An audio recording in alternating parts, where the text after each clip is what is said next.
ಎಲ್ಲರಿಗೂ ನಮಸ್ಕಾರ ಸ್ನೇಹಿತರೆ. ಬದುಕನ್ನು ನಿಮಗಾಗಿ ಜೀವಿಸಿ. ಜೊತೆಗಿರುವವರೆಲ್ಲ ಸಮಯಕ್ಕೆ ತಕ್ಕಂತೆ ಬದಲಾಗುತ್ತಾ ಹೋಗುತ್ತಾರೆ. ಚಾಣಕ್ಯನ ನೀತಿ: ಜೀವನದಲ್ಲಿ ನಾವು ಹೇಗಿರಬೇಕು? ಉಪ್ಪಿನ ಹಾಗೆ ಇರಬೇಕು. ಯಾರು ಕೂಡ ನಿನ್ನನ್ನು ಅತಿಯಾಗಿ ಬಳಸಬಾರದು ಮತ್ತು ನೀನಿಲ್ಲದೆ ಇರಬಾರದು. ತೂಕದ ಮಾತು: ಕೆಲವೊಮ್ಮೆ ನಮ್ಮ ಮಾತನ್ನು ನಾವೇ ಕೇಳುವುದಿಲ್ಲ. ಆಗಿದ್ದಲ್ಲಿ ನಾವು ಬದುಕದಿರುವ ಬದುಕನ್ನು, ನಮ್ಮ ಇಷ್ಟ ಕಷ್ಟಗಳನ್ನು ಮತ್ತೊಬ್ಬರಿಗೆ ಹೇರುವ ಯಾವುದೇ ಅಧಿಕಾರ ಯಾರಿಗೂ ಇರುವುದಿಲ್ಲ. ಮಾತಿಗೆ ಮಾತು ಬೆಳೆಸುತ್ತಾ ನೋವು ಮಾಡಿಕೊಂಡು ದೂರವಾಗಿ ಮೌನಿಯಾಗುವ ಬದಲು ಮಾತೇ ಆಡದೆ ಮೌನಿಯಾಗಿ ಸುಮ್ಮನಿರುವುದು ಒಳ್ಳೆಯದು ಅಲ್ವಾ? ಹಿಂದಕ್ಕೆ ನೋಡು, ಅನುಭವ ಸಿಗುತ್ತೆ. ಮುಂದಕ್ಕೆ ನೋಡು, ಭವಿಷ್ಯ ಸಿಗುತ್ತೆ. ಸುತ್ತಲೂ ನೋಡು, ಸತ್ಯದ ಅರಿವಾಗುತ್ತೆ. ನಿನ್ನೊಳಗೆ ನಿನ್ನನ್ನೇ ನೋಡು, ಆತ್ಮವಿಶ್ವಾಸ ಹೆಚ್ಚಾಗುತ್ತೆ. ಕಾಲಕ್ಕೆ ಕೊಂಚ ಕಾಲಾವಕಾಶ ಕೊಟ್ಟು ನೋಡು. ಕಾಲಕ್ಕೆ ನಿನ್ನ ಕೆಟ್ಟ ಕಾಲವನ್ನು ಬದಲಾಯಿಸುವ ಶಕ್ತಿ ಇದ್ದೇ ಇದೆ. ಈ ಪ್ರಪಂಚದಲ್ಲಿ ಹಣ, ಆಸ್ತಿಗಿರೋ ಬೆಲೆ ಮನುಷ್ಯನ ನಂಬಿಕೆಗೆ ಮತ್ತು ನಿಯತ್ತಿಗೆ ಇಲ್ಲ. ಜಗತ್ತಿನಲ್ಲಿ ತಪ್ಪು ಮಾಡಿ ಹಾಳಾದವರಿಗಿಂತ ಹೇಳಿಕೆ ಮಾತು ಕೇಳಿ ಹಾಳಾದವರೇ ಹೆಚ್ಚು ಅಲ್ವಾ ಸ್ನೇಹಿತರೆ? ಎಚ್ಚರ: ನಮ್ಮಿಂದಲೇ ಈಜು ಕಲಿತ ಕೆಲವರು ನಮ್ಮನ್ನೇ ಮುಳುಗಿಸಲು ಕಾಯುತ್ತಿರುತ್ತಾರೆ ಅಲ್ವಾ?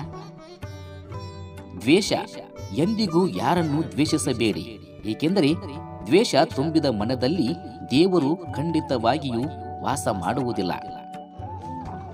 ದೇವರನ್ನ ನಂಬಿ ಜೀವನ ಮಾಡಿ, ಮನುಷ್ಯರನ್ನು ನಂಬಿ ಅಲ್ಲ. ಯಾಕೆಂದರೆ ಮನುಷ್ಯನಿಗೆ ನಿಯತ್ತಿಲ್ಲ, ಎಲ್ಲರೂ ಸ್ವಾರ್ಥಿಗಳೇ. ಆದರೆ ದೇವರನ್ನು ನಂಬಿದರೆ ಕಷ್ಟ ಕಾಲದಲ್ಲಿ ನಮ್ಮನ್ನ ಯಾವತ್ತೂ ಕೈ ಬಿಡುವುದಿಲ್ಲ ಅಲ್ವಾ? ಸೊರಗದಿರು ಮನವೇ ಬೇರೊಬ್ಬರ ಚಿಂತೆಯಲ್ಲಿ, ಯಾವ ಪ್ರಯೋಜನವೂ ಇಲ್ಲ ಈ ಸ್ವಾರ್ಥ ಜನರ ಸಂತೆಯಲ್ಲಿ. ಸ್ಪಂದನೆಗಳೇ ಇಲ್ಲದ ಜಾಗದಲ್ಲಿ ಭಾವನೆಗಳ ಸಂತೆ ನಡೆಸಿದರೆ ಬಂಡೆಗಳ ಮೇಲೆ ನೀರು ಸುರಿದಂತೆ. ಅಕ್ಕರೆ ಇಲ್ಲದ ಸಂಬಂಧಕ್ಕೆ ಬಿಕ್ಕಿ ಬಿಕ್ಕಿ ಕಣ್ಣೀರಿಟ್ಟರೇನು? ಅದು ನೀಡುವುದು ಬೇವಿನ ಕಹಿಯೇ ಹೊರತು ಬೆಲ್ಲದ ರುಚಿಯನ್ನಲ್ಲ. ವಾದ ಮಾಡೋದಕ್ಕಿಂತ ಕೂತು ಮಾತಾಡೋದು ಒಳ್ಳೆಯದು. ಯಾಕಂದ್ರೆ ವಾದದಲ್ಲಿ ಒಬ್ಬರು ಗೆಲ್ತಾರೆ, ಸೋತವರು ದೂರ ಆಗ್ತಾರೆ. ಆದರೆ ಕೂತು ಮಾತಾಡಿ ಬಗೆಹರಿಸಿಕೊಂಡಿದ್ದರಲ್ಲಿ ಇಬ್ರು ಗೆಲ್ತಾರೆ. ಅಲ್ಲಿ ದೂರ ಆಗೋ ಮಾತು ಎಲ್ಲಿ? ಅಹಂಕಾರ ಮತ್ತು ನಾನೇ ಎಂಬ ದುರಾಲೋಚನೆಯನ್ನು ಯಾರು ಬಿಡುತ್ತಾರೋ ಅವರು ಸದಾ ಶಾಂತಿ ಸಮಾಧಾನದಿಂದ ಇರುತ್ತಾರೆ. ಏನಾಯ್ತು, ಏಕಾಯ್ತು, ಹೇಗಾಯ್ತು ಅನ್ನೋದು ಜೀವನವಲ್ಲ. ಏನೇ ಆಗಲಿ, ಏಕೆ ಆಗಲಿ, ಹೇಗೆ ಆಗಲಿ ಗಟ್ಟಿ ಮನಸ್ಸಿನಿಂದ ಮುಂದೆ ಸಾಗುವುದೇ ಈ ಜೀವನ. ರಾಣಿ ಆಗೋಕೆ ಒಬ್ಬ ಶ್ರೀಮಂತನನ್ನೇ ಮದುವೆ ಆಗಬೇಕೆಂದಿಲ್ಲ. ಒಬ್ಬ ಒಳ್ಳೆಯ ಹುಡುಗನ ಮನಸ್ಸು ಗೆದ್ದರೆ ಸಾಕು. ಅವಳಿಗೆ ಅವನೇ ರಾಜ, ಅವನಿಗೆ ಅವಳೇ ರಾಣಿ. ಪರರಿಗೆ ಕೊಡುವ ಸಮಯವನ್ನು ನಿನ್ನ ಬದುಕಿಗೆ ಕೊಟ್ಟು ನೋಡು.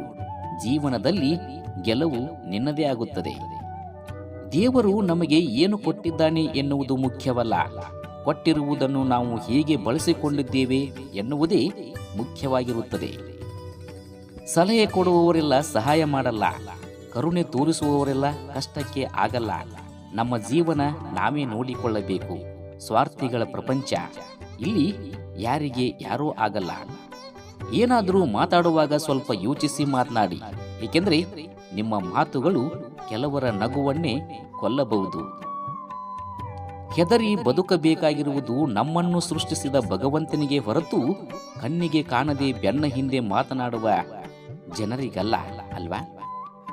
ಅರ್ಥ ಮಾಡಿಕೋ ಮನುಜ, ಸಂಪಾದನೆಗೆ ಬೆಲೆ ಕೊಡುವವರು ನಿನ್ನವರಲ್ಲ, ಕಷ್ಟ ಸುಖಕ್ಕೆ ಹೆಗಲು ಕೊಡುವವರು ನಿನ್ನವರು. ಯಾರ ಜೊತೆ ಎಷ್ಟರ ಮಟ್ಟಿಗೆ ಇರಬೇಕು ಅಷ್ಟರ ಮಟ್ಟಿಗೆ ಮಾತ್ರ ಇರಬೇಕು. ಎಲ್ಲರೂ ನಮ್ಮವರು ಎಂದುಕೊಂಡು ಒಳ್ಳೆಯತನಕ್ಕೋಸ್ಕರ ಏನಾದರೂ ಮಾಡಿದರೆ ಕೊನೆಗೆ ನಾವೇ ಕೆಟ್ಟವರಾಗುತ್ತೇವೆ. ಪ್ರೀತಿಸುವುದು ದೊಡ್ಡದೇನಲ್ಲ, ಆ ಪ್ರೀತಿನ ಎಲ್ಲ ಸಂದರ್ಭಗಳಲ್ಲೂ ಮುರಿಯದಂತೆ ನಿಭಾಯಿಸೋದು ದೊಡ್ಡದು ಅಲ್ವಾ ಸ್ನೇಹಿತರೆ? ಎಂಬ ವಿಷಯಗಳನ್ನು ಹೇಳುತ್ತಾ ಮತ್ತಷ್ಟು ವಿಷಯಗಳೊಂದಿಗೆ ಮುಂದಿನ ವಿಡಿಯೋದಲ್ಲಿ ಭೇಟಿಯಾಗೋಣ. ಕೂಡಲೇ ನಮ್ಮ ಚಾನಲ್ಗೆ ಸಬ್ಸ್ಕ್ರೈಬ್ ಮಾಡಿಕೊಳ್ಳಿ ಅಂತ ತಮ್ಮಲ್ಲಿ ವಿನಂತಿ ಮಾಡಿಕೊಳ್ಳುತ್ತಾ ಎಲ್ಲರಿಗೂ ನಮಸ್ಕಾರ, ಶುಭವಾಗಲಿ, ಎಲ್ಲರಿಗೂ ಒಳ್ಳೆಯದಾಗಲಿ.